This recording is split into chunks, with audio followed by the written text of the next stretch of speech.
dirt roads to rock crawling, two-buck chuck to screaming eagle, moonshine to 50-year-old single malt. We talk about it all here on Wheelin' Wine and Whiskey with your hosts, Jason and Chris. Welcome to Wheeling Wine and Whiskey, episode 76. Chris, co-host at the opposite end of the table at the home studio. How the hell are you? I'm great. What'd you say? Union 76? 76 bicentennial? Well, yeah, 1776, the birth of our country. Absolutely. America. F yeah. 1976 was our bicentennial, 200 years. Look at you dropping the history knowledge. I was in third grade. You were in third grade in 1776? Yeah, that's right. Wow. 17. How are you still here? Well, you know, I was... That's like 1 million in Lorenzo years and donkey years. You know, when George Washington was crossing the Delaware River, I was with him. I fell in and I got frozen. So, just like my drink. And that explains a lot right there. Ladies and gentlemen, listeners of Wheeling Wine and Whiskey podcast, there you go. You never know what you're going to get on this podcast. You don't. History lessons today. So many random facts and bullshit. A lot of bullshit. But anyways, this is good. Hey, can you say shit? Yes, we can. We have the explicitive label. The explicitive? Yeah. Did you hear on Trail Chasers they purposely didn't do the explicitive because they didn't want to get eliminated from different search engines? Really? Yeah. I was listening to the Snail Trail. You know, they interviewed the Snail Boys. That's right. I heard about that. So Cody and them interviewed them, and I thought it was interesting that they mentioned that they were, you know, and then they've kind of thrown that out the window. They allow shit, but they don't say the F word. No F-bombs? No, they don't drop the F-bomb, but we do occasionally. When we get fired up, you know. No, I don't get fired up anymore. No. My blood pressure gets too high. No. So... Fuck it. And that concludes episode 76 of Wheeling, Wine, and Whiskey. Lorenzo just gave us the cut it off. All right, this is going to be a doozy. Too soon? You're getting your shots in because once again, I'm not going to be able to talk this. This is series 2 or episode 2 of this series, the Trail Hero 2020 series. Right. And you weren't there, so you don't have anything to contribute to the rest of this podcast. So I lived vicariously through you and through Instagram. Well, and I have been lax on the gram, and I will get more into. Well, no, when this episode airs, I will have more stuff out. But anyways. My God, I'm just gonna sum it up right here, Chris. Okay. Trail Hero 2021. Be there or sell your shit. Don't ever four-wheel again because it is a remarkable four-wheeling, rah-rah, pro-America, America, fuck yeah. God damn it, Lorenzo, stop writing the for sale sign. It is so cool. So... I don't know what, you got a year to plan, so there's no excuses. Okay. Short of having a major medical, just stop right there. Thing prior to the event. I've had that. I know. So, yes, you got to make it happen. I will. I'm going to be, It takes, I mean, basically it was a mini King of the Hammers without all the chaos. You could actually sleep at night. Oh, shit. There was people getting up early to head out on the trail, and there was people late, but no fireworks, no crazy no shit, which couches I on like. Fire, no couches on fire. No couches on fire or anything like that. No Toyotas getting... Well, there were some Toyotas getting raisined up at night, but not too many. Toyotas on fire? No.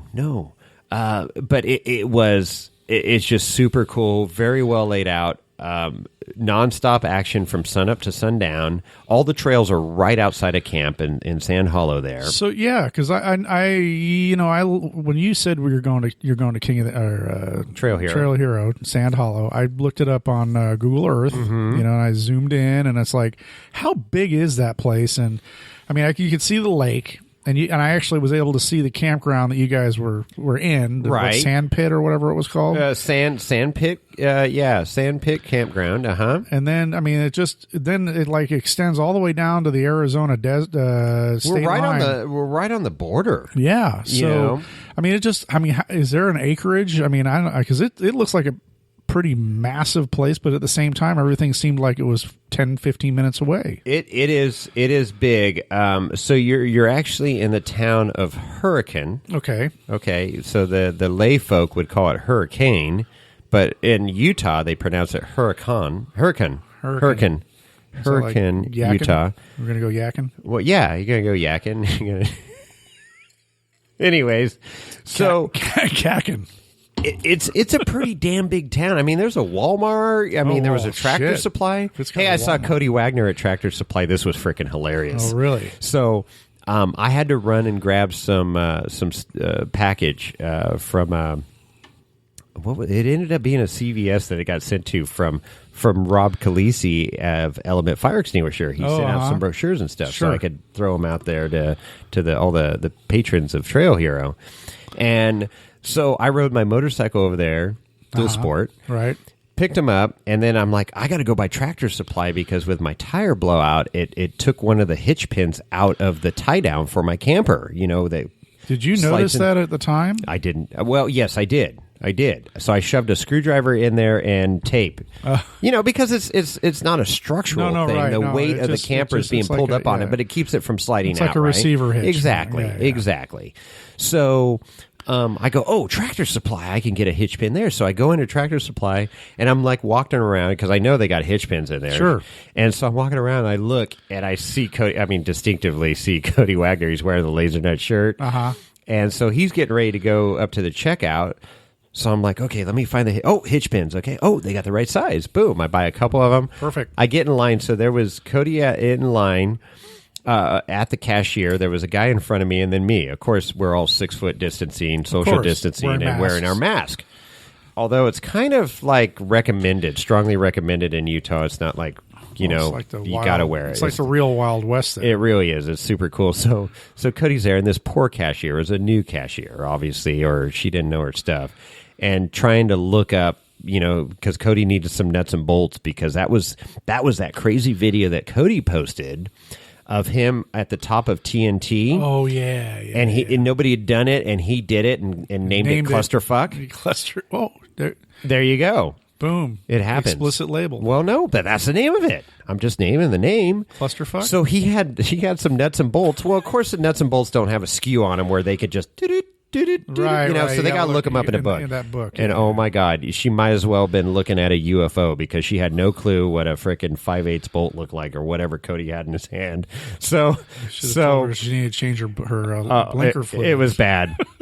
So, poor Cody was super nice and like, okay, well, trying to help her out. It's, XYZ, fine thread, whatever. And she's like, okay, and flipping through the book and can't find it. So long story short. 59 cents. Call it good. Yeah, exactly. The manager came over and finally keyed it in, but I go, and we're wearing a mask, right? So I yell out to Cody, I'm like, hey, they don't take California credit cards here. Nice. And he looked back at me and he goes, hey, how's it going? So anyways, that was your money's no good here. Kind of funny.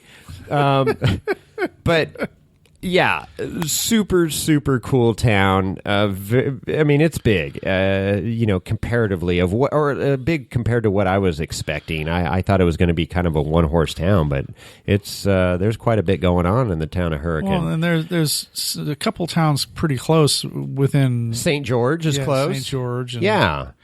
So, anyways, so acreage of the place, I'm not sure. We need to get our research team on that. More like square miles, I would think. Is it? I don't know. It's 15 miles from St. George, 7 miles east of Hurricane exit. Here it is. Park acreage, 20,000. 3,000 foot elevation. Wow. And the lake itself, surface water acreage is 1,322. And the Sand Mountain OHV area where we recreate is 6,000 acres. Sweet. So it's good size. And so that lake was put in the early 2000s, I believe, 2003. It was put in as a reservoir to hold water. Sure. And then it became a recreation area, and it's super popular. I mean, there's a ton of boats out there. They use jet skis, and and then they discovered this BLM areas where we actually four-wheel on Bureau of Land Management. Sure, and you go through this tunnel, and then boom, you're out in God's country, and ridiculous four-wheeling. So you said in a good way, mild to wild. Mild to wild. I mean, we went on a run one day with, I believe it was Tuesday. We went with a side-by-side, Amber's Samurai on 31s, which she wheels the shit out of. Yeah, she has no fear. My buggy, a Toyota 4Runner, Amber's dad, Amber's husband, Matt, in the XJ. Okay. And then we had a couple other Samurais from our Washington group, a 4-door JK in the Washington group, and we all had fun. You could bite off as much as you wanted or go around obstacles if you didn't want to try it and beat up your shit. So all of us could run the same trail, and most trails are like that. There's some that you get into canyons that you're committed. You're winching out, you're backing up or something. You're committed.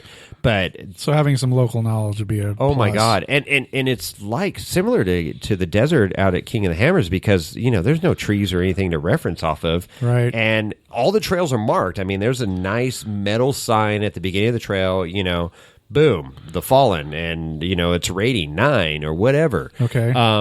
But you got to find those. And then a lot of these trails overlap each other. That's what you were saying, yeah. So it's like we were doing 777s and it overlapped onto double Sammy. Okay. And I look at the map and, okay, it does. So Gaia helped me out a ton. I was going to ask you. So Gaia was important. Very important, just like it was out at King of the Hammers of getting to these trailheads and stuff. So and the Gaia map that I had, it didn't have all the trails on it. Okay. The Dixie off-road maps I was trying to extrapolate and put into there, and even their map system wasn't 100%. I really, somebody needs to go out there, and maybe I can get Gaia to sponsor us and go out there and spend a week and map every single trail, every obstacle, name it. I named a ton of stuff. I got some great Gaia footage. I'm buying a buggy right now. There you go. And go do that because there's no solid GPS map that I could find. No, we got to have Gaia to pay for this thing or something. Okay. Anyways, really, it's just so cool. So, I don't even know. I mean, I could sit here and I'm all over the map right now. Well, no, but I mean, so yeah, we kind of need to... Let's go day by day. Day by day. Day by day. Oh, dear Lord. Don't quit your day job. I'm not. My day job. Okay, so we got there Sunday afternoon, Sunday mid-morning, I should say. Who's we? I wasn't there. No, you weren't. So Lorenzo and I, and then Amber's parents, I hooked up with them on Saturday night in Las Vegas, Nevada. In a parking lot. In a 99-cent store parking lot because we got kicked out of the Bass Pro Shop parking lot. Nice. I don't know if that was on that podcast. I think we did the podcast, and I was like eating my nice the fried chicken from Cracker Barrel. Cracker Barrel. Right. So good, and having this great dinner, and I get a knock on my door, and I go, oh shit, here we go. And sure enough, it's security. Silverton Casino is security. Is your name Walter White? Yes. And I go, yes, sir. He goes, you camping here tonight? And I go, well, I guess I'm not now. And he goes, no, you can't camp here. And I go, shit. I said, well, I'm expecting, Amber Turner's parents. Have you heard of Amber Turner? The fucking world famous samurai driver at King of the Hammers. Hello. And that didn't. I was name dropping left and right. Wasn't work. Impressed. Didn't work. Lorenzo came out and told him who he was. They didn't care. He was probably dressed up in his freaking meth cooking suit too. I'm sure. So I go. He was super cool, and he goes, look, you see that 99-cent store right there? And I go, yep. He goes, there's a big lot. Go over there. Nobody's going to bother you. And I'm like, okay, sweet. So I texted Eric and Dolly, Amber's parents, and I go, we're staying in the 99-cent store parking lot, and here's the address. Nice. So they showed up about 10:30. We bullshitted for a half an hour, went to bed, got up at 6, headed out on the road, got to Hurricane, Utah, to the Walmart, and did a little last-minute shopping, got some ice and stuff, and drinks, and met Amber and her husband there, Matt. Okay. And then we all headed into Sand Hollow, and all of us, it was our first time. Okay. So we got there, and we're like, okay, we paid. So you didn't know the program? Had no clue. And they have a day use area, so we parked in the day use area. Plenty of parking in long sites for towed vehicles. Cool. So we unloaded, put on our flags. You got to run a flag out there. Sure. And they had polka dot flags for Jesse Combs, which was super cool. Oh, that is I had cool. my American flag. America. So we loaded up, not knowing what we were getting ourselves into, and went out and went four-wheeling. So your campsites weren't available? They were not available yet. Okay, so you just said... And I technically didn't have a campsite at this point. Right. So I was like, oh, shit. I was really stressing because technically that Sunday, Monday night, I didn't have a campsite. Camping wasn't going to open. The primitive camping area wasn't going to open until Tuesday morning at 7 a.m. So we went out wheeling. And now, mind you, the buggy, I had, all this clickety-clack going on in the driveway. I didn't know if it was going to blow up or not. It had freaking 640 pounds of water in the front tires. I'm unloading it on a paved parking lot that's, I'm like, okay, bind central, but unloaded it, put everything in, loaded up some waters and Gatorades in the ice chest, and we headed out and had an absolute ball. Cool. Just an absolute ball, and started climbing. That's when I did John's hot tub. I saw that. And, I'm like, well, I'm here. I'm a little cautious because, one, I got new axles, which are 300M that shouldn't freaking break. And then I got all this water in the front end. So I don't know how this buggy's going to react. And then we come up on this hot tub, and they're like, hey, you going to try it? I'm like, well, here we go. But I don't want to break on the first freaking day, right? Sure. I got a whole week of wheeling ahead of me. But I'm like, well, we got to see what this thing can do. And I'm looking at it, and the exit coming out of this hot tub wasn't too bad, but it was steep. But getting into the hot tub was a bitch. We have an explicit label. Oh, okay. Well, it was like driving into a V-notch. Okay, so to put it into perspective, my stinger on the front of the buggy that kind of protects the winch, the most protruding thing in the front of the buggy beyond the wheels, is like 4 feet high plus. Okay, when you stand up next to my buggy, it's like 4 feet high. Right. And that damn near hit the wall going into this hot tub area. It was that steep on the other side. Wow. So then you had to do the Austin Powers, the golf cart in the hallway deal, and literally, freaking 10-point turn, get squared up to this hot tub wall, and then climb out of it. So my question to you on that is, and I think I asked you before, is it steeper or less steep than the last obstacle on McCrazy Road in Hollister? Steeper. I'm going to take steeper for 1,000, Alex. So next time we're at Hollister and you have the buggy, you're going to just I'll go sideways on it. I don't care I'm so numb to steepness now. Oh, that scares me. In the buggy, it is scary. It is. You should be scared, Chris. I'll tell you, you don't want to ride with me anymore.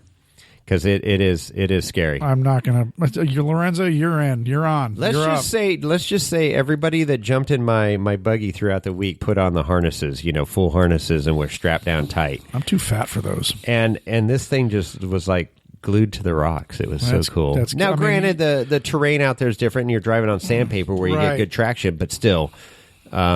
That water did exactly what I thought it was going to do, and just unsprung weight on that front end balanced that thing out nice. Well, Amber posted a movie. I don't know if it's still up or not on DeBur's on Instagram of you climbing up out of that hot tub, and I commented. I said, "Man, you made it look easy." Well, and that was my second time. Oh, was that your second time? Yeah, because the first time I went in there and there was like a couple people taking pictures. Oh, no, I need video. You can always take pictures from video. Right. We need to have, this brings up a good point. We need to have a class. And I'm no freaking expert by any means on photography or videography or any of that shit. But we know people. And I have seen good quality videos and I've seen shitty quality videos. And we need somebody to come out and educate our spotters and people that are taking pictures and video out on the trail, because there's so many great moments to capture. Oh, for sure. And they need to be on their A game. Yeah. So, I'm thinking about hosting a seminar prior to every four-wheel drive event. Seminar. Just a half an hour, how to hold a camera, how it operates, how to, get the best shot. Yeah. No, I agree. And I mean, just kind of thinking about when we were at Hollister Hills and I was flexing out my Jeep in the ravine up there, whatever, couple months ago, and you took video. I was able to take snapshots from that and post those up. So it's a lot of fun. It's certainly better to do video. So Amber has it on. It's on her page. Oh, is it? Okay, I was looking that up. It's on her page. So there is so much stuff that I still need to post. It's incredible. But okay, so let's this thing could go on for 14 hours if I don't get somewhat organized here. Oh, so we're still on day one. So Sunday we did that. So Dolly, Dolly and Eric were up at our Meadow Lake camp trip for 1 weekend. That's correct. Wonderful people, and I didn't get to know them crazy well, but they're like, hey, we're going to Trail Hero. I'm going to Trail Hero. Let's meet up. So we did, and it worked out awesome. Dolly is the camp mom. She just makes sure everybody's fed, having a good time. She's super outgoing and fun, and it was awesome. And then, Amber's dad, her husband, Eric, reminds me of Russ that got me into four-wheeling really serious. Okay. And he was a gregarious, outgoing, funny guy. And Eric was that guy this trip, and I'm like, holy shit, you remind me, a couple days into the trip, I'm like, you remind me of my buddy Russ. Cool. And it was awesome. They just, diehard, passionate about four-wheeling and having a great time at camp and making sure everybody gets through and everybody's fed, and it's super cool. So Eric drives around this beat-up, raisined-up 4Runner. Okay. That's very well-equipped. And he's a great driver. And he's got a Papa John's pizza, sign. Plastic illuminated sign on top. Uh-huh. And so he puts that on and drives all these trails. So he's known. People recognize his rig because of that, right? I've heard he's done that on the Rubicon. Yeah. And so people jokingly say, hey, where's my pizza? And he has little mini gummy pizzas to throw out to people. So nice. It's freaking hilarious. I mean, that's just the crew that we're rolling with, right? And so anyways, Dolly, got everything, talked to the front, kiosk, and they had 2 sites reserved. Well, I guess you could have 2 RVs per site. And okay. So she's like, hey, this guy back here is with us, meaning me. So she had everything set up. All my worries were gone. Got to camp with Amber and Matt, her husband, and I all camped in one camp. And then they had their big RV. Dolly and Eric had the other camp. Okay. And we were right next to each other. It worked out awesome. And people were coming in. We had this group from Washington that was with us. Okay. I'll talk about them throughout the podcast, too. They were great. So met all of them. We've all been there in this sport hobby, total strangers when you meet, but, within an hour, everybody's like best friends. Sure. And going to be best friends for the rest of your lives because we all have the same, passion and desire of the sport, regardless of what you drive. They were a samurai group, and I guess that's how they met Amber. Oh, okay. And freaking awesome, and they were just... we went wheeling together that week, and it's just, these are people that I'm going to hang out with now at future events that we're together at, and just super cool. Cool. So, anyways, we got settled into camp, and that was it. I just wanted to set up camp once and be done, Right. So Dolly, she's got the Italian blood too, and she's like, okay, we got to get kitchen set up. So we set up all our Camp Chef grills, our pizza ovens, and tables, and she put on her apron, and we started cooking and having some great meals every night. So much fun. So then we roll into Tuesday, and it was Monday. So that was Sunday, got settled. So Monday, we said, okay, we're going to do 777s, which is... So Trail Hero hasn't officially started Nope, yet. Trail Hero hasn't started yet. So we're just out there having fun, camping, and enjoying the terrain. So it's early on the event. Cody Wagner's got his camp set up, and some of the vendors were in place. Glenn Plake was up there with Kimberly, his wife, and of course Rich Klein's camper was up there, and the people that were part of the event was set up. Okay. But it was nice to get. I always like to get to the event early, and just settle in if possible. Well, right? and then for sure. So Monday rolls around. It says, okay, we have breakfast and then do 777s. And 777s is a 7 rated. Now, mind you, the trail rating system there goes from I think 3 is the lowest there, and it goes up to 14. And 14 is like a trail that one person's done. Okay, just stupid, ridiculous, out of control. Oh my God, a billy goat's not even going to be able to make it up that Barbie trail. Jeep totally do it. Yeah, maybe down, maybe with gravity, and some assistance from some rockets. Just gonna. So this was a 7 rated trail, which is pretty strong trail. Okay. And they go, okay, Jason, you're guiding because you got the Gaia GPS. And I had the trail on my Gaia, and sure enough, I somehow got us to the beginning of the trail, and I'm leading this thing. And it was so freaking cool, Chris. I was so fired up. It was morning. We had 7 rigs on 777s. Holy moly. And, it was so and cool. 7's a lucky number? Yeah, 7's a lucky number, and we all made it through no problem. And it was a lot of fun. And, it really... that day kind of cemented in that this is going to be a really fucking cool week. That this is, you got a real lay of the land, what the terrain was going to be like, and you're looking over at other trails that are beside you. Because everything's kind of right there. I mean, there's some outskirt trails, but...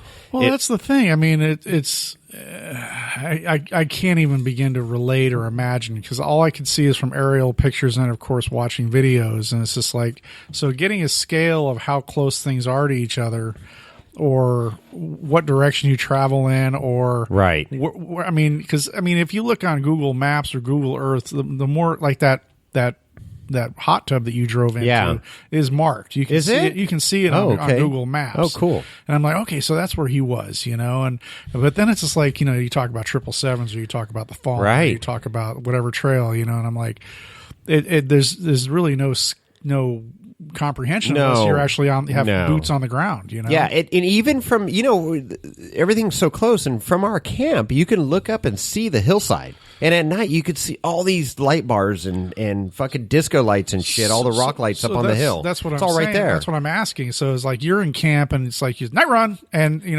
load up a few times, and you're 10 minutes from the trailhead? Yes. 5 minutes from the trailhead? 10 minutes. So you would drive down, and what the cool thing was, so I talked to the ranger one of the first days of the state park there, and I go, hey, I'm green sticker in California. He goes, oh, okay, you got to get a Utah out-of-state permit, and it was $30, whatever. Okay. You're contributing to the off-road community there, so I had no problem doing that.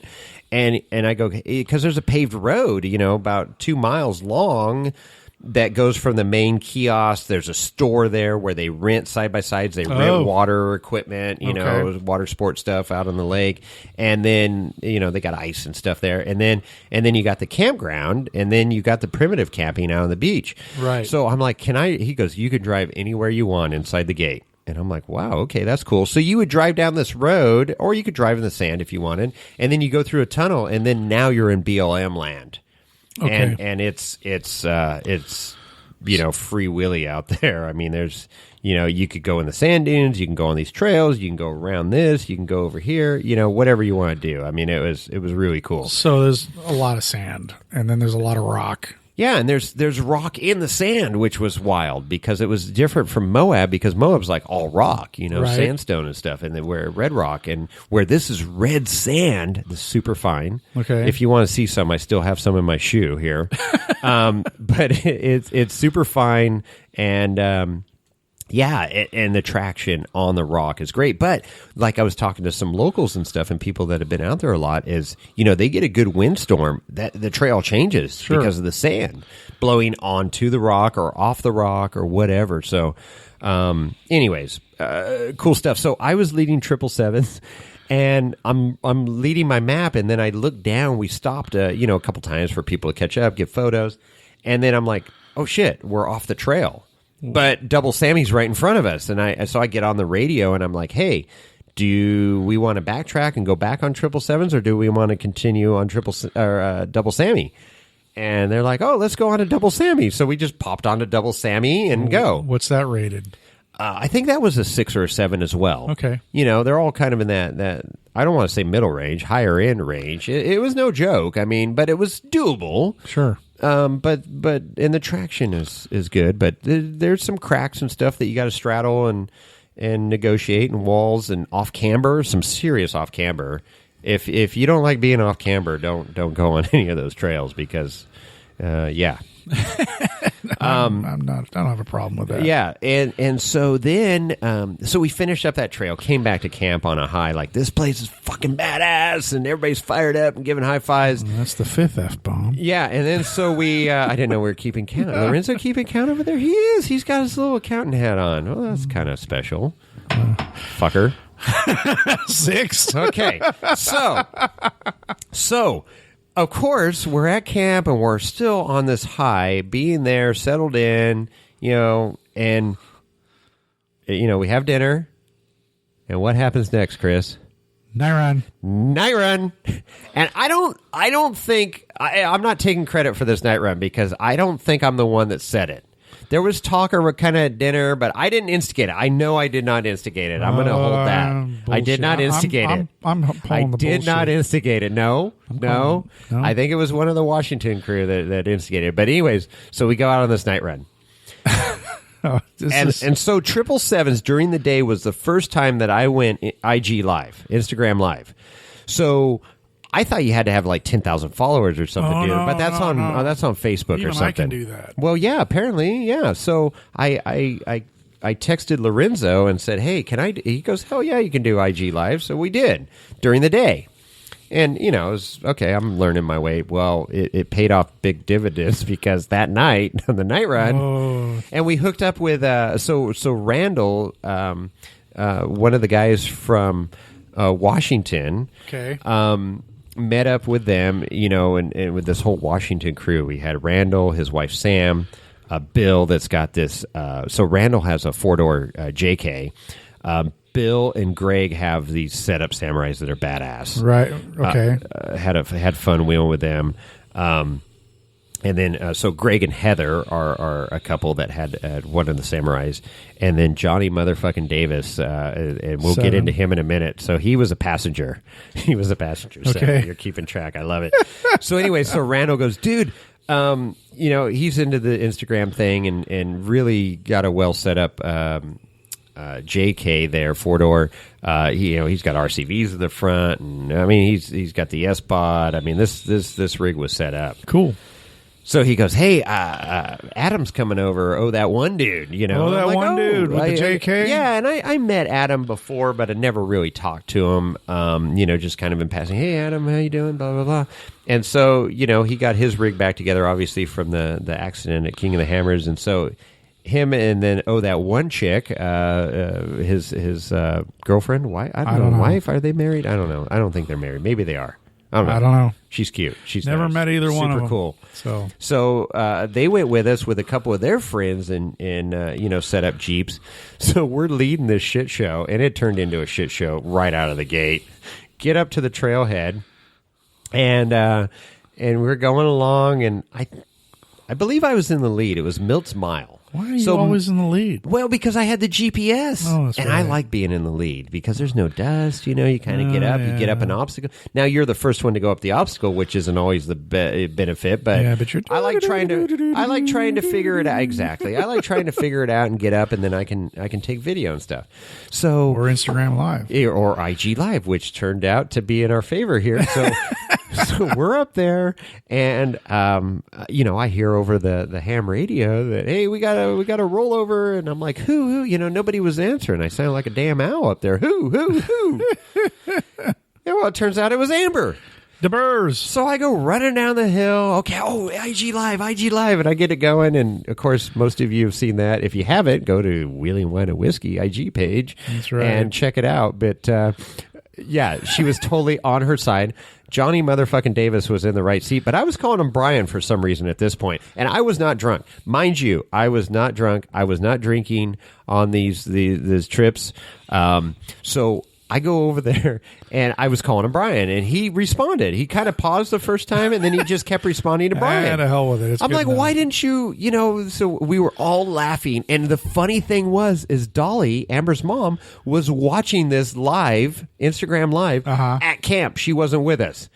So she's like right there. Oh, yeah. And just laughing, and she goes, oh, my God, that was hilarious. And she goes, why were you calling Johnny Bryan? I go, I don't know. He didn't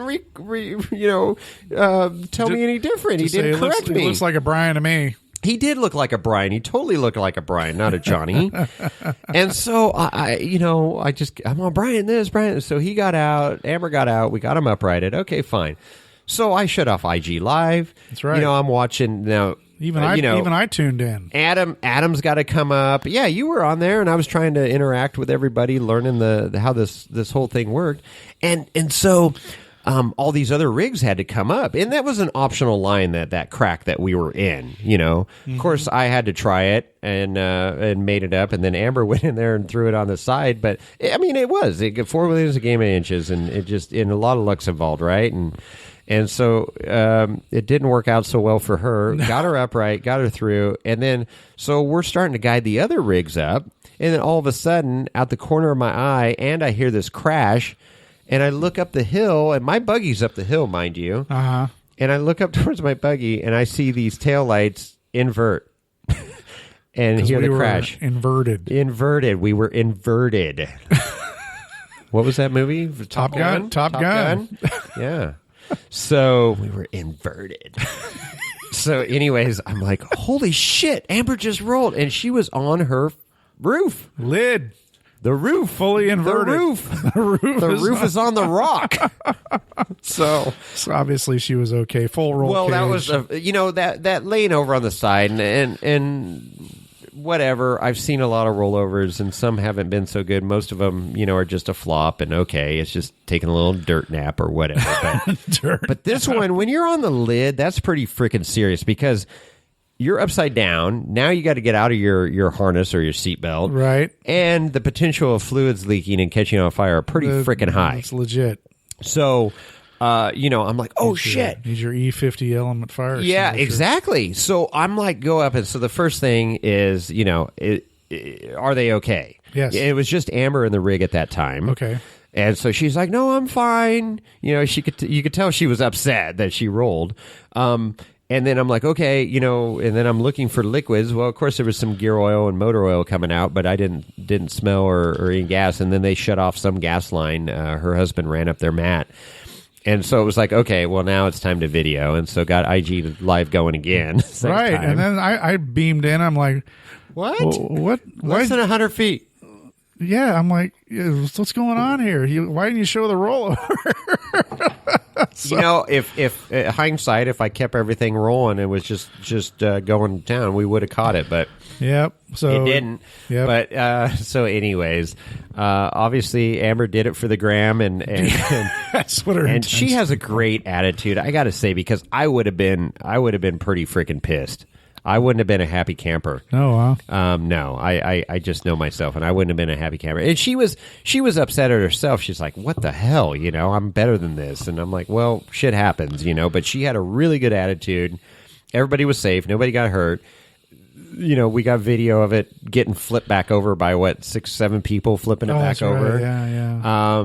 And then checked everything out, made sure it wasn't hydrolocked, started it up, and then I'm like, okay, well, that's the end of night run. So Adam's group went up the hill, and the rest of us went back to camp to make sure Amber made it back to camp okay. And we're like, okay, we're kind of running out of our luck here. Let's get back. So that was Monday. All right, so then we get to Tuesday. So this is when Trail Hero technically starts. They had the golf tournament in the morning, right? Which I tried to get into, but I pulled the trigger too late and didn't get in. And it's a golf in exclamation points because nobody really takes it serious. Yeah. I mean, there's some people that play golf once a year at this event. It's a little 9-hole scramble type event. Most tournaments I see are like that. You and I, we're gonna make a Wheeling Wine and Whiskey team next year. We're gonna dominate. Yeah, so I better start picking up my clubs. You don't even need to practice. I think we could win this thing just with our skills right here. Well, the drunker I am, the better I am. Maybe we get Byrne on our team. He would definitely be, because he's out for blood all the time playing golf. That would be good. Well, I don't think Steve listens to our podcast. He's going to have to listen now. He's a golf whore. He is. He's a good golfer too. But anyway, so the golf tournament started, and then we went out on the West Rim. Let me guess, you went wheeling. We went wheeling. We woke up, ate breakfast, and went wheeling. And I'll tell you, what a wonderful thing to do that. That is a great day. It's going to be a great day. What are we going to do today? Let's go wheeling. And you have breakfast, you got your cup of coffee, you're watching the sun come. Now, this is high desert, 3,000 feet, I said, but there's no trees. I mean, there's a couple of trees down by the lake, but there's no trees. It's like Johnson Valley. It's very similar to Nevada. Only red. But red, yes. Okay. And, it's beautiful. It's got its own beauty. And so you're putting, you're gassing up your rigs and getting everything ready and loading up the ice chest, and out on the trail you go. So we did West Rim, which is a longer trail.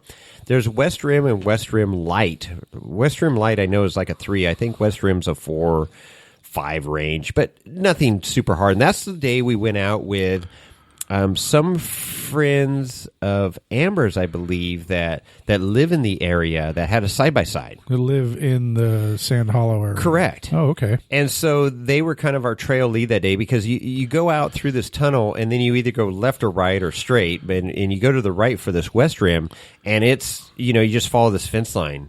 And there's actually street signs out there. There's no streets. And there's really no dirt roads per se, but it kind of gives you some indicator where you are. So we were by the water towers, they call it. Oh yeah, I saw those in the satellite and then you start this West Rim Trail.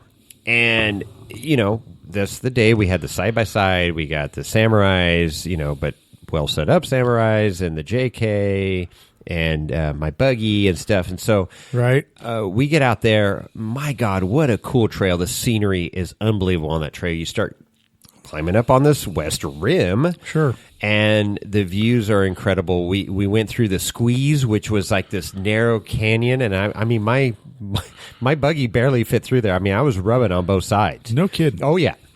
And then there was some crazy obstacle lines, these little hills to climb and everything. And the guy in the God, I wish I could remember their name. I'm so sorry, those of you, if you're listening. I gotta get the name that was in the side by side. Great couple. Uh-huh. I think they had a X3 well set up. So a Maverick. Yeah, Can-Am. Well set up. And so he kind of took this optional line. He's like, "Hey, come over here." And there was this, frickin' incline stair step deal to climb up, and I'm like, "Ooh, that's kind of cool." But, at this point, I was still getting comfortable with the buggy and the weight in it. But I'm like, yeah, this is doable. And boop, boop, boop, popped right up. And then I guided him up. And there was a video of you doing that. Yeah, he took a couple stabs at it and made it up. Well, then we ended up at the Wall of Doom. So we met up with some other people. Wall of Doom. The Wall of Doom. Dun, dun, so dun. What's cool is most of these obstacles have a metal, if you look around on the rock, there's a metal plaque that's that's laser etched out. I don't know if Cody made them all. Somebody made these things that name the obstacle, which is cool, like Johnny's Hot Tub. Oh, there's a plaque. Okay, you're at Johnny's Hot Tub. So this was the Wall of Doom, and getting into the Wall of Doom we just went through the squeeze, and then there was like a left or a right, and I went left and parked because it was kind of like a trail. There was some trail traffic. Okay, and I look, and there was a buggy, 2 rigs in front of me, and there was this, like, you drop into this bowl, and it was gnarly. And I'm like, dude, I don't want to go down that. I think I can make it, but I don't want to do it if I don't have to. Okay. And so then I'm looking at these 2 exit points out of that big bowl area, and one of them was the Wall of Doom, and I'm like, okay, we'll get down there and take a look at it. So I went around. We all went around and then get down into that area, and they're like, "Oh, you're going to try the Wall of Doom?" And I'm like, "I don't know. It looks pretty ominous. Lives up to its name. Sounds pretty freaking ominous." I'm like, "Okay, well, let me stick the buggy on there and see how it feels." So I get on there and I start, 4-wheel burnout to get the tires warm. Sure. And it's steep, and I'm like, "Okay, steeper than the hot tub." Oh yeah. Oh shit. Oh yeah. So I back down, and I'm like, all right, I'm not going to send it, but I'm going to get into it, get traction. I got the tires warmed up now, and just get into it, roll on the throttle, and hope for the best.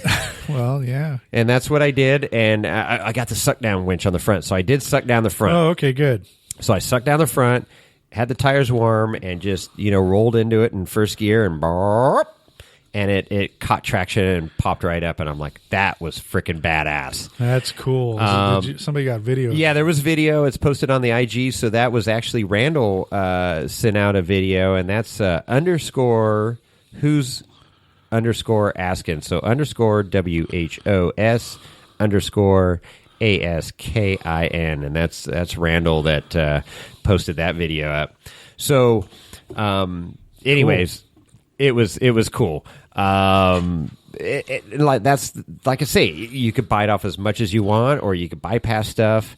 And we went on some optional lines and just had a blast. We ended up at top of the world, they call. Yeah, I see that here on the map. So the big signs up there with, arrows pointing to all these different destinations and the mileage to them. And then, we went out to this cliff, this edge. I don't know. It was a good drop, 900 feet, I'll say. Just whatever, just to throw out a number. But it was steep down. And you could see these sand dunes, And so I posted a video to my buddies that have these side-by-sides. They're X3s and stuff, and I'm like, dude, you guys need to be here, and you could have so much fun out here. What did they say? Oh yeah, they're like, yeah, we're there next year. Well, we'll see. We'll see how that goes. We'll see. But anyway, so we all just hung out there for a while, and we're just just kind of reflecting on how cool this place is. The weather was great. It was like mid to low 90s every day, and then it'd cool down to the low 50s every night, so you could actually sleep. You didn't have any windstorms or anything? No windstorms until Saturday. Until Saturday night, it got pretty windy, and then Sunday night got really windy. But anyways, the weather was great.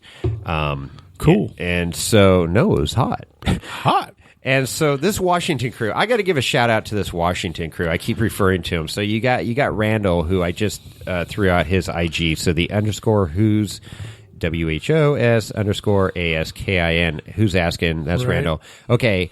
And then his wife, Samantha, she's creepin _PNW. So CREEPIN _PNW. And then Bill's got this samurai that's this blue samurai. Bill and I hit it off. He's great. Just super low key, knows his shit, just out there having a blast. So he's Sluggy, SLUGGY _503, Sluggy _503. Okay. And then Greg and Heather, they're a couple. So Greg's got this killer samurai as well. Okay. And so he's Oli, OLYGREG, Oli Greg 02. And that's Greg. And then his wife Heather is Heather at HEATHER 1725. So, and I'll tell you what, they can freaking cook. Greg did dinner for us on that Sunday night that we recorded that episode. Skype, yeah, and he made this spaghetti sauce that was freaking out of this world. So meaty, authentic, badass. So shout out to Greg and Heather there for putting that meal together.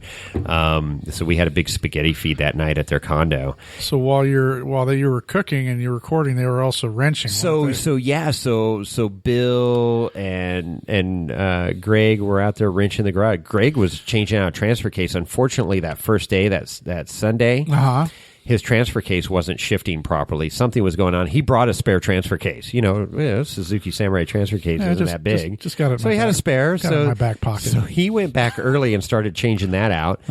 Bill had the steering issue that I referred to as PSC, where he was turning the wheel like 10 times to keep it straight down the road. So PSC hooked him up with a new pump and orbital, and that solved his problems for the week. So that was cool. And then, of course, you had Johnny motherfucking Davis. So John 8. Is that 8?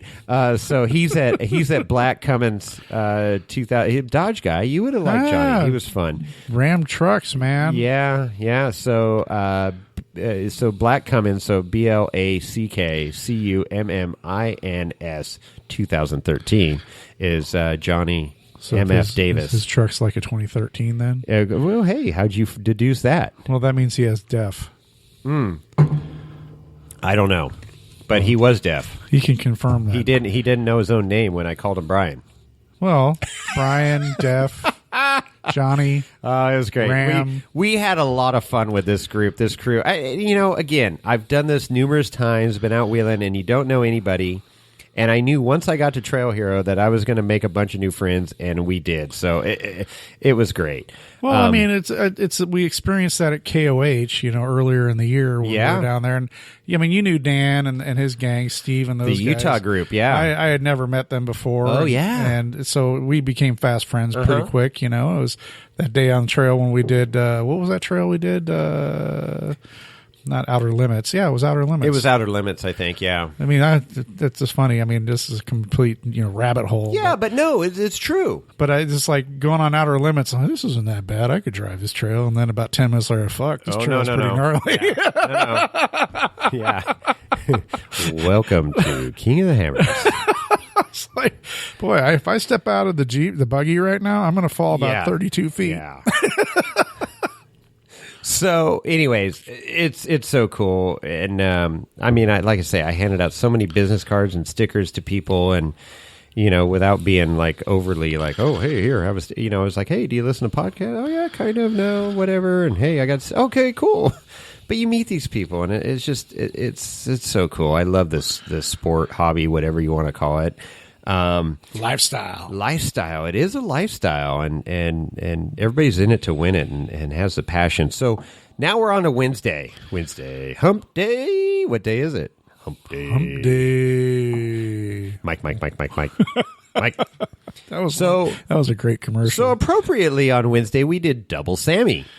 Perfect. So this was an organized run. I had signed up for an organized run on Wednesday, Thursday, Friday. How many people were on that trail ride? There was like 40 rigs with the guides.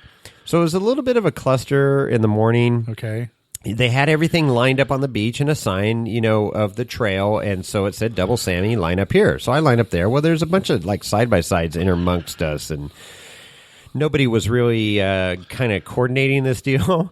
So I got in this line and the side-by-sides. Well, the side-by-sides were supposed to go out first, and then we were supposed to go out behind them. So anyways, shuffle shit around, got the side-by-sides out, then we lined up properly, and somehow I should have been towards the back of the group, and I ended up right behind the leader, which was great for me. Yeah, less dust. Yeah. Well, there's not much dust out there. But who was on our run? So we, of course, had Amber's dad, Eric, and her husband, Matt, and then Amber, and then the power tank guys, Steve and Tyler. Okay, cool. Yeah, so Tyler was like walking up through the, we were all lined up, so he's walking up the line. He's like, hey, Jason, how's it going? I'm like, oh, Tyler, cool, good to see you, and have you run this trail before? And he goes, no. And so they ended up at the back of the trail, and Amber ended up at the back of the trail because her Samurai doesn't have enough torques to make it up the sand dunes as fast as the V8s and stuff. So she kind of lost some positions. LS. Yeah, so we got separated. We were, towards the front, and so her husband was riding with me, Matt. Okay. So he was great. We got to know each other and hit it off right away and just bullshitting and laughing, and it was great. We had a great morning. So right behind the trail lead, and the trail lead was great, and he's like, hey, you got this buggy. You can go anywhere you want. So I'm like, okay. And so he would point off, he's like, hey, you can go over here. And I'm like, look at Matt, and I'm like, all right, let's go over here. What was the trail lead driving? He was driving a very well set up. It was a Hemi. A Hemi. Hemi powered, I believe it was a 4-door Jeep, very well set up, 1 tons. I mean, it was very capable. So any place other than California, you can do all sorts of cool engine shit. Yeah, and I know I took notes here. Let's see if I can find them right now. Let's see how good my my phone is here, Chris. Yeah, I'm just curious. I mean, to be a trail lead at Trail Hero, I imagine you have to be pretty well set up. Yeah. Especially, and then, of course, know what other people's rigs are capable of doing. Our trail guide was named Mike. That's what I have in my notes. Mike. Not Mike Austin. Mike. Hump day. So it worked out pretty good. I just realized that. Oh, boy. Oh, yeah. I met the Artec guys. So, did you? Nate and Jose, at the end of the trail. That's cool. Yeah, that was pretty cool. So Jose was doing media for them. Isn't Latte Rodney putting Artec stuff on his Yes, Jeep? yes, he is. Yes, boy. he is. And, Shout just out. to enhance his latte maker. Latte machine. But so we did the trail, and it's a pretty short trail, but I'll tell you, one of my favorite trails out there. It's fun. I think it's a 7 rating as well. But it's super cool, scenic, lots of interest, boom, boom, boom. And then you end up at the top of this plateau, big plateau, and everybody was just hanging out at there. Well, we were at the front, so we got to, spectate a lot. Okay. And here comes Cody Wagner in Pretty Penny. Oh, boy. Here comes Dave Wong and his badass. Sure. There was like 3 or 4 of these guys. Moon buggies. Yeah, playing on Chain Reaction, which is right below us, another trail. Sure. And so I'm watching them come up. So they come up to the plateau, and I talked to Cody real quick and Dave and them. And then here comes John Curry from Curry Enterprise. Sure. I mean, it's like Ginwright. Here comes frickin'... It's a who's who. Yeah, I mean, it was, what's the Ginwrights guy? Oh, my God, I'm totally drawing a blank right here. Really? John, Bob, Chuck, Tony Pellegrino. Tony Pellegrino. And then, I mean, it's just crazy. All these people just pop up on this plateau, and it was a party. Oh, right. I mean, everybody's chit-chatting and everything. I talked to John Curry for a while. We started talking street rods because, he was... that's kind of how they got started. And so then the next obstacle is the chute to get out of here, or you can go around it. But the chute is that 70-foot long incline. Is that the one that 50 Amber foot, did? 50 degree. Yeah. So I'm over here. I'm passing out business cards. People were doing it backwards, getting and shit. photos. I'm working the podcast, Chris. And I hear boom. I'm like, that's my buggy. And guess who's driving it? Amber Turner. You see, she trained her how to start it. That's the problem. She learned how everything worked and drove it on Fordyce. So she hopped in her rig, and I'm like, okay, that's cool. And she's like, hee, and drives by me, and I'm like, all right, cool. Just don't fucking roll it, right? She looks so tiny in that thing. She's got to reach the pedal. I mean, it's a chore for her to drive, but so I watched her go right up the chute, and so she made it right up the chute, right? No problem. And I'm thinking to myself, I can drive the Samurai, right? Right. But then I'm like, fuck no, I don't want to drive this short wheelbase up this. I mean, it's a steep hill. It's 50 degrees. Just send it. Well, that's it. And I'm like, no. I don't want to be that guy. So her dad jumped in. Oh, boy. Here we go. Because her sister, Sarah, jumped in her dad's rig. So everybody was like swapping shit going on musical here. rigs. It was. And so Sarah made it up, did a great job driving up the chute. Eric takes the Samurai up pretty effortlessly. Okay. So then get back down, and I'm like, okay, so all these people started filing out, so it started getting a little quiet there. And so Amber tries her rig, and she couldn't do it. She rolled. She laid it on the side and at the base of the chute and stuff. So she was getting frustrated, and you got this like bump of rocks at the bottom to climb over. And then once you get past that, it's just, keep a nice steady throttle and up you go. So she couldn't get it, and then, I had to go up, so I went up it, and that was that. But she came back a few days later and made it. And there's video of that on her page, making it up the chute in her Samurai, so that's cool. Nice. Excuse me. So the rest of she didn't just, like, play the Dukes of Hazzard tune and freaking jump the buggy off the thing later coming back down, or no? Mm-mm. And you totally could, because you get to the top of this thing, and it does crest over and go down kind of steep on the other side. Oh, But no, she's respectful, and like I say, I trust her. She's a great wheeler. She's got the skills, mad skills. So, there you go. So, but I did. I had that thought. I'm like, I'm going to hop in the Samurai and send it, then I'm like, no. Not with that short wheelbase. I'm going to end up rolling that thing. The YJ would have made it? totally would have made it. Yeah, you would have made it. I'm there next year. You would have made it. We're going to get you set up for that. So that was Double Sammy on Wednesday. We went back to camp. I think we did pizza that night. That was pizza night. We had everybody over at our camp. I mean, just a blast. It's like any other event, you know. It's all about, you know, hanging out during the day on the trail and getting some great video and pictures and everybody having a great time, and then getting back to camp and easing into the evening, great food. Did you have campfires at all? So there was. This is great. We didn't have campfires, but the camp across from us, there was a group camp across from us that had a fire. So like, I think it was that night. I don't know, kind of a blur. One night we were sitting at camp with no campfire, and I think it was Amber or her sister Sarah goes, "Hey, let's go over to the campfire." And so we all just bombarded this campfire and walked in and go like, "Hey, we're from the camp across the way. We just came in to say hi and hang out." And he goes, "Oh, well, I'm from that camp over there. So yeah, welcome." Nice. So everybody was kind of converging on this campfire. That's cool. Yeah. So that was super cool. All right, so I got to mention that the Huntress showed up. Christina. Yeah. Christina showed up in camp and with RV, not her Jeep, not the Huntress. I know the Jeep was disassembled, but the Jeep was not operational, but got to meet and see RV. That's cool. Her RV, her new RV, and super cool. She totally remodeled the inside, and I got to tell you, it looked great. Oh, that's cool. You know, it looks great in the pictures, but it looked even better in person. And she was proudest of her bar area. And I got to admit, yes, the bar area was badass, and it had a bottle of Old Elk in it. So, well, you know, that bar, no bar is complete without, you got to have Old Elk in your bar. Of course. So that was freaking badass. So it was fun meeting her. She's tall. Well, Holy she shit. told us she was tall. I know, but when you meet somebody, you know, you see them on the gram and all that stuff, and then you know, she pulled out of her RV, and of course she's standing up another 2 feet above me, and she opens the door, and I'm like there, open arms, you know, like to give her a hug, and I'm like, holy crap, tall.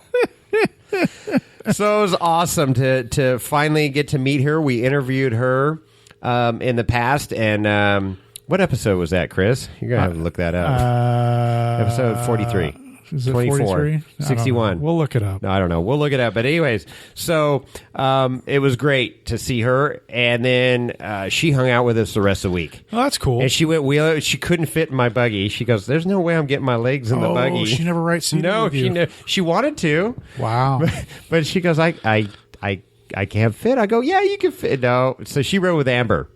Is she fitting a Samurai? Well, yeah, but it was open doors and a little bit easier to get in and out of. So, you know, and it was girl power. I mean, it got the, I mean, what a dynamic duo right there. Right, you got Amber and Christina. Okay, hello. Probably fast friends, right? Yes, they really were. And yeah, so she probably doesn't even know who Wheeling Wine and Whiskey is anymore. She's all on the DeBurs camp here. She doesn't even respond to me on Instagram anymore. See, you know, you're dead. So we're dead to her. Yeah. You know, it's so funny because in the earlier in the week, she was posting on the gram. She posted up that she had removed all the storage and she was reorganizing the back of the Jeep. Oh, right. And she's like, "Oh man, this is not going well." She had a problem with bolts or something and cross threading, and she was tearing into the poor stock boy at one of the hardware stores. Whatever, it's going on and on and on. And I texted her. I said, aren't you supposed to be heading down to Trail Hero? And she's like, "Oh yeah, I'm having problems." I said, "Just go." Yeah, go. Just make it happen. So Jason's waiting for you with the right seat down there. Yeah. She's like, "I want to take the Jeep." It's like, you just go. So she was remiss that she didn't have her Jeep, but she got a lot of cool trail rides. She rode with Misbehavin' from Arizona, part of the Mike and Max team. Yeah, Steve.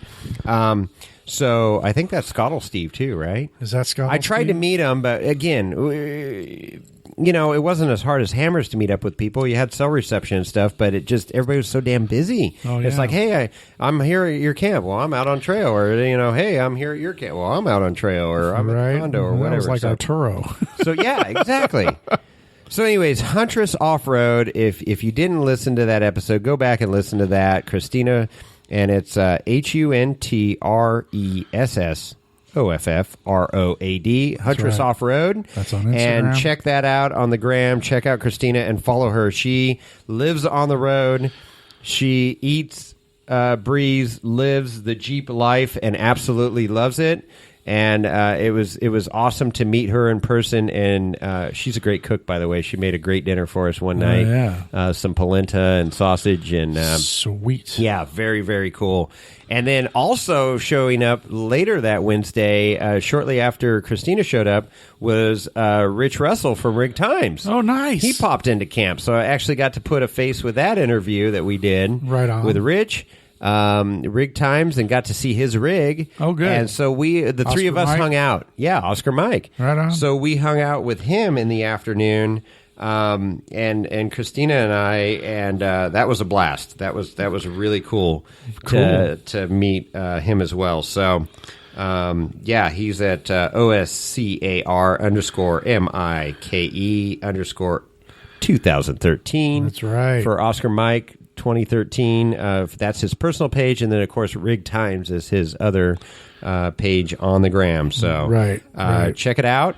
I mean, just tons of people. The people in the know and the who's who of four-wheeling were there, all except for you, Chris. Except for me. Yeah. Thanks for pointing that out once again. Got that going for you. Thursday. Moving on to Thursday was Supercrawl. So I did the interview, which you heard on the previous podcast with Cody and Randall. Episode, and all these buggies came into town, and just, badass moon buggies and stuff. I saw Justin Hall's old rig. Oh, really? Which is the Campbell's built rig. Right. Okay, and I think when Justin had it had like a little 4-banger, maybe a 6-banger in it. I got to talk to Justin about the history of this. I don't know. I don't think so. I think it had a No, that's Randy Slosson's has a Cadillac engine in it. I'm confused. Yeah, you're getting you don't know your shit. You need to come out to these events more and understand what's going on. All right, thanks for hosting. Lorenzo, thanks for co-hosting. Lorenzo, take over. But anyways, I know it didn't have a V8, and this old timer bought this rig and put a V8 in it and raises holy hell. Okay. Badass rig. Just sending it? And he does just send it. I mean, it's the on-off gas pedal like, our Utah boy Dan that just fucking lights it up and goes. That's number 9, by the way. So anyways, is this a drinking game? Are we making this a drinking game? Well, Lorenzo's made it a drinking there game. You go. So cool, and having the media vest being right in the mix, and then, of course, Amber's in there guiding. Wait a minute, time out. They gave you a media vest? Yes. Again. And he handed me a vest. Rich Klein handed me a vest, and he said, "Don't die." That was basically the instructions. Wow. Be smart, don't die. Those would never be the instructions at KOH. No. But it was super cool, and I was thankful to have that. And then so Amber's parents were there, part of the judges of the Supercrawl. Really? If you hit a cone or something, they call it. Wow. It's highly organized. Jesse Hayes was running the event. Sure. And like I say, the biggest, baddest rigs and the best drivers in the world were there competing, and what a great environment, and just really enhances the Trail Hero event. So then that went on all day. I mean, it was from noon. I interviewed, went back to camp, grabbed something to eat, went back out with them. Got set up for the Supercrawl, and was out there all day and watched some ridiculously cool wheeling and stuff that I just still shaking my head at, like, how did they do that? The rigs skill. Are stupid. And it was so cool to steer, see them look at it and listen to the teams talk about it. There's the Blind Squirrel Racing team. These guys are great. I got to get them on the podcast too. This whole family's involved in this deal. Blind Squirrel. Yeah, Blind Squirrel. They're all red, white, and blue. America, fuck yeah, all the way through number 10. And Drink. Super, super cool. So, anyways.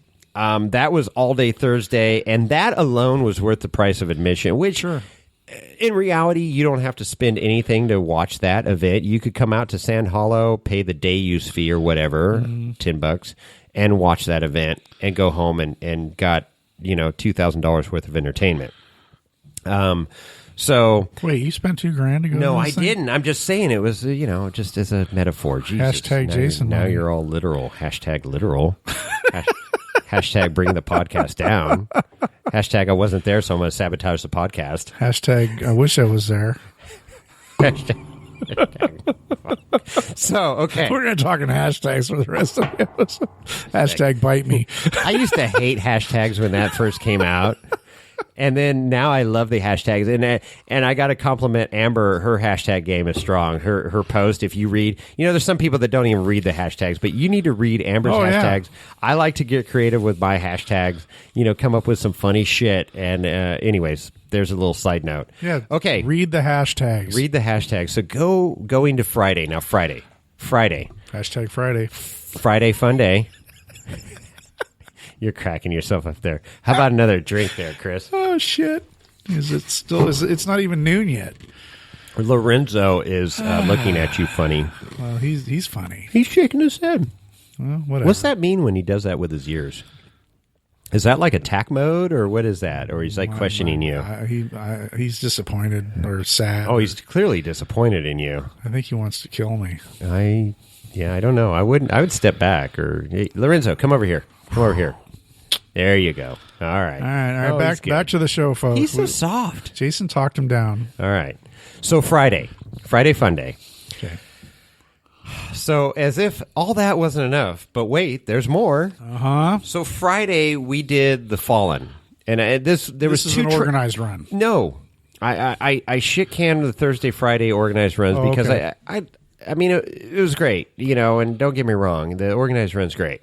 Okay. And sign up for it, But I like rolling with my crew, 6, 10 vehicles, right, at our own pace, and some of a lot of these trails, if you're rolling with your crew, you could do 2-3 trails a day. I mean, they're fairly short. Right. Some are super technical. It just depends on what, bite off as much as you want to chew. But, I just like rolling with my crew at our pace, and I'm getting old. It's part of the sign of old age, whatever.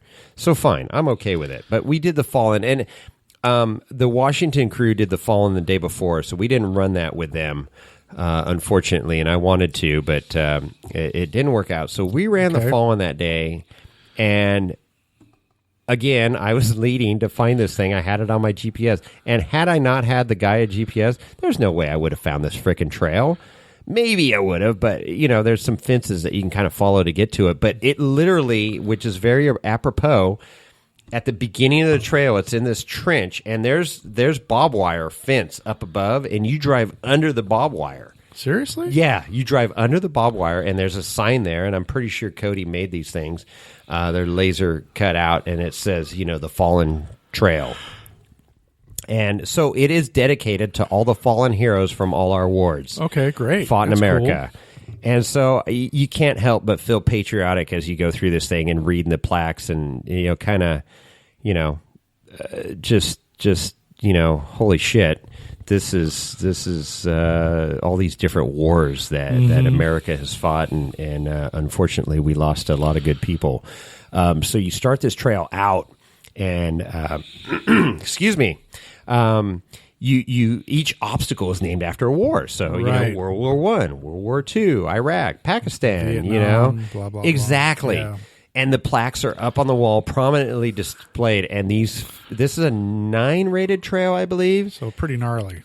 And it is no fucking joke. Number 11 or 12? I don't know. I lost count. Anyway, drinking. So, we started out and we got kind of a late start. How would this compare to Fordyce? I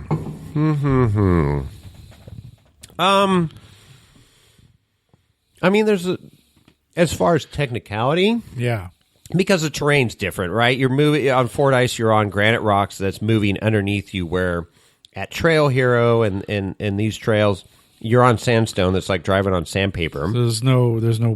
And you're driving on sand that's loose, and right.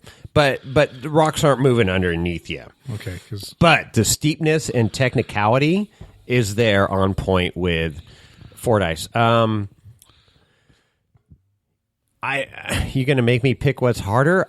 I don't know. No, I'm just curious if they both have their technical challenges. I think I'm diplomatically going to say they're both very technical, right? Okay. But they're different. I mean, it's like comparing apples to fucking Volkswagens. Okay, they're two different animals in that the terrain and everything. But from sitting behind the driver's seat and driving the trail, the pucker factor and the fear is the same as Ford Ice.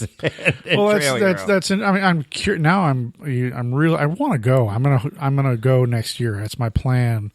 But I mean, considering you heard it here first on Ford Ice this past year in August, coming up the trail between Winch Hill 4 and Winch Hill 5, that was my nemesis right there. Was the boulders? Yeah. All the boulders moving around. Well, you don't have that out there, but you got some crazy cracks and walls to climb. And there was some shit that I saw you guys doing. It's like if you slid off. Oh yeah, and you she gone. That Bronco. She gone.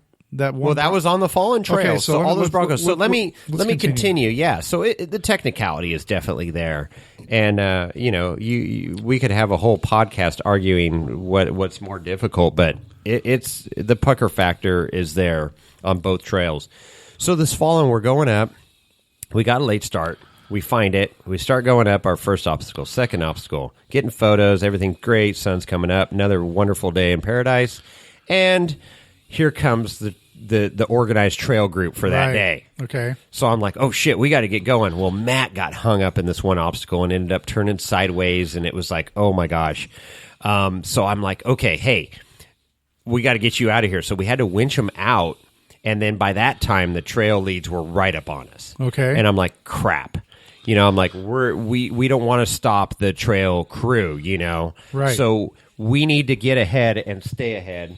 So I said, okay, we can't do that. We got to pull off to the side. So we pulled off to the side, and, here comes the trail. So they were super cool, and they're like, hey, we got 40 rigs. Right. Yeah, I know. You're part of the organized run, and I'm not going to screw up your organized run. So we were like, okay, cool. And so the group goes through, and most of the group was together. Like 3/4 of the group was like really tight and went through pretty fast. Okay. This one obstacle that we were at. And it was so funny.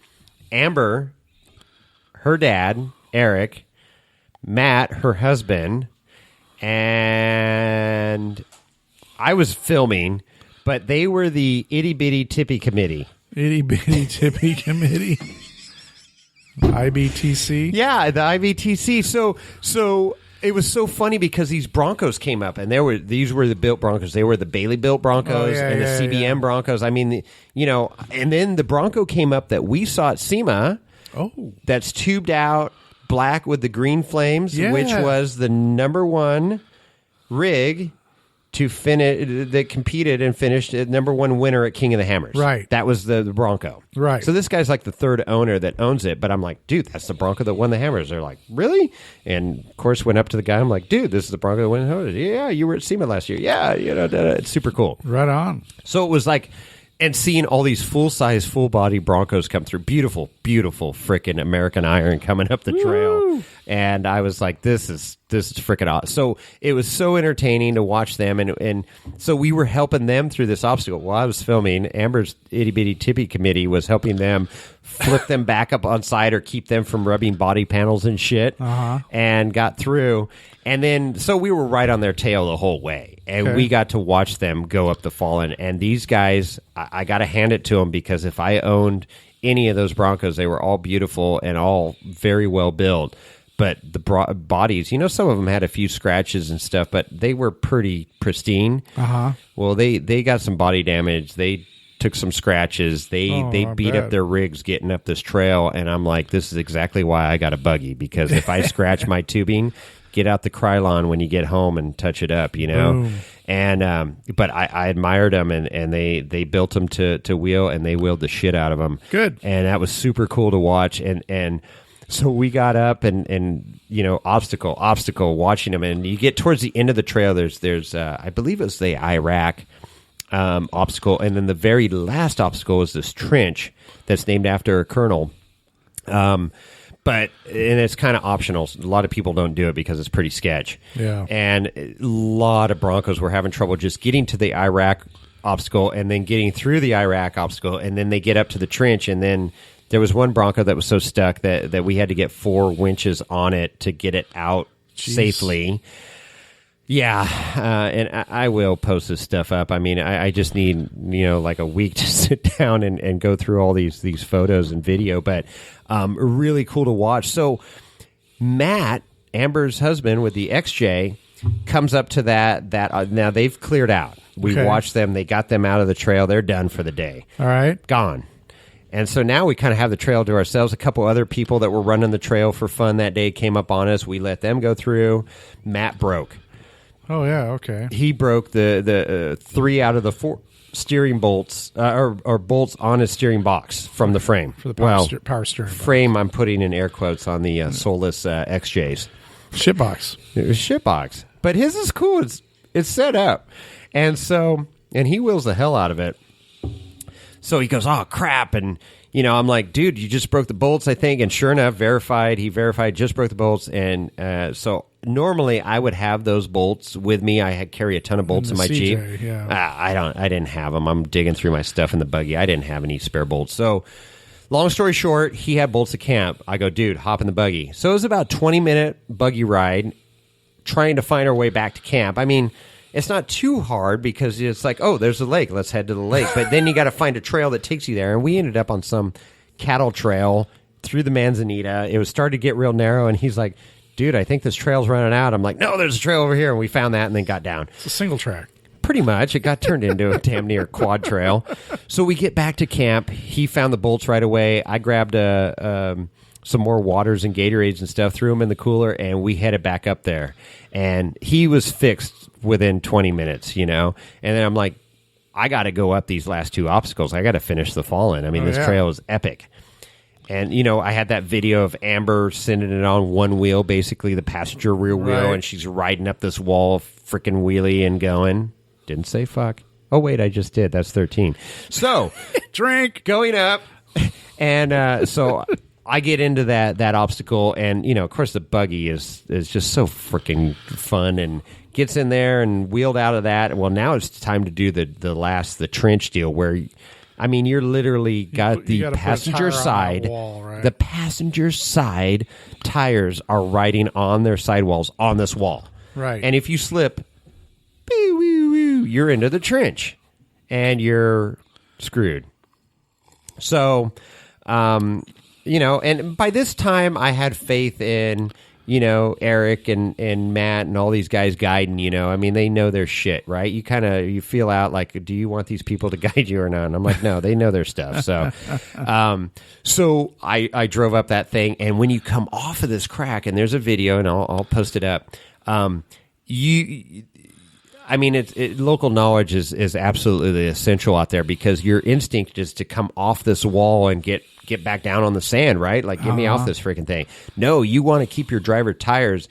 You're off camber as fuck on this side hill, and you got to keep your driver tires on that to drive it out, to level out, and then drop on the sand because if you drop in too early, you're going to lay it on its side for sure. Oh, God. So they're like, just keep on the high side. Okay, great. So we did, and it made for a great video, and we were, all high-fiving at the end of the day, and okay, let's go back to camp and party again. So rinse and repeat. So Night run.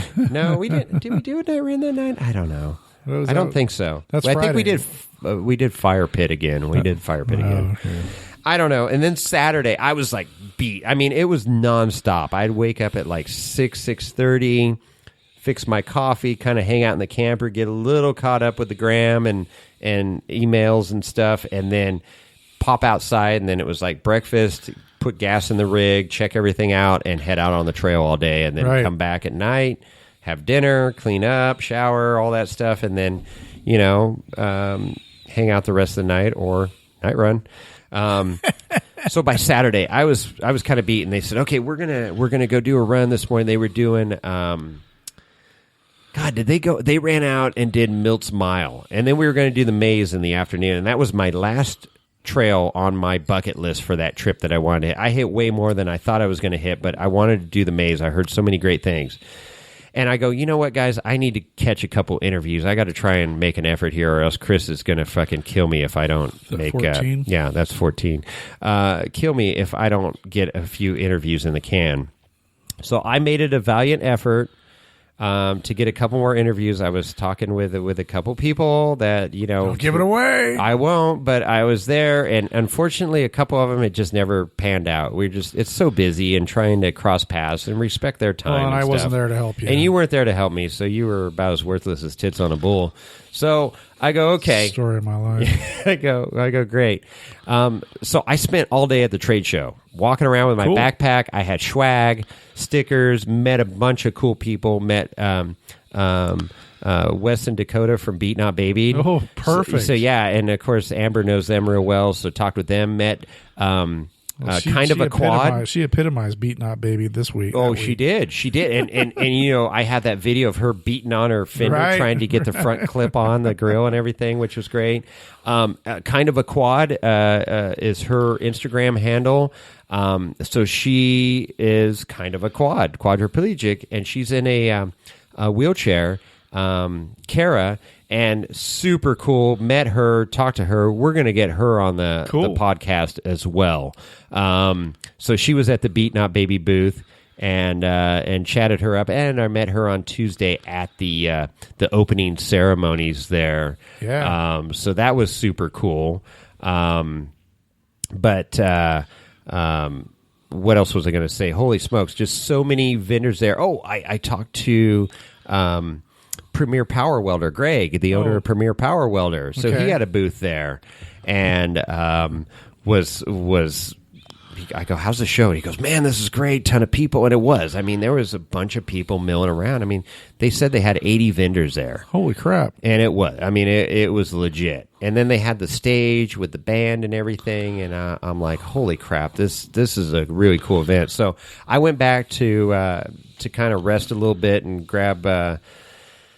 Some lunch, and then I went back to the vendor show, and I had stuff packed up, too, in the morning. I kind of got things situated. I kind of had to break down camp. It's such a demoralizing, depressing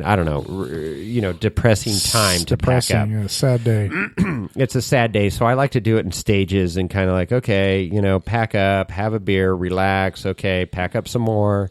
So I started breaking down camp and loading stuff up and getting everything ready. And so by the afternoon, I had pretty much everything kind of centralized where it was like within a half an hour, I could be wheels up and gone. Your intent was to leave Sunday morning. My intent was to leave Sunday morning, yeah, with everybody. So anyway, so that was Saturday. Well, now it's getting Saturday afternoon. They're doing the award ceremony. Amber got an award, second place as a spotter for. Very cool. Congratulations. Very cool. Super cool tire tool tray that Cody Wagner in this freaking awesome blue that would match my Jeep perfectly, and buggy. Hint. Yeah. You could buy them. They're not cheap. I think they're a couple $100 or something. But they're legit. I mean, I was holding this thing. I'm like, this thing's legit. That's cool. So then talked to Holly Fowler. She was out there. She broke a hub. So she was in the main vendor area replacing that at the Rockstar Garage tent. And then, the band came out, Jaegertown, and they're a cover band. I guess they're pretty highly rated, and they did sound good. They were, for being out in the middle of Utah in this event. You weren't far from the stage. And I'll tell you, yeah, and I was stoked because I love going to concerts and I love music, and it was awesome to get to be at a concert again in 2020 because even they got on stage, they're like, how cool is this that we got a concert going again? So it was great vibe.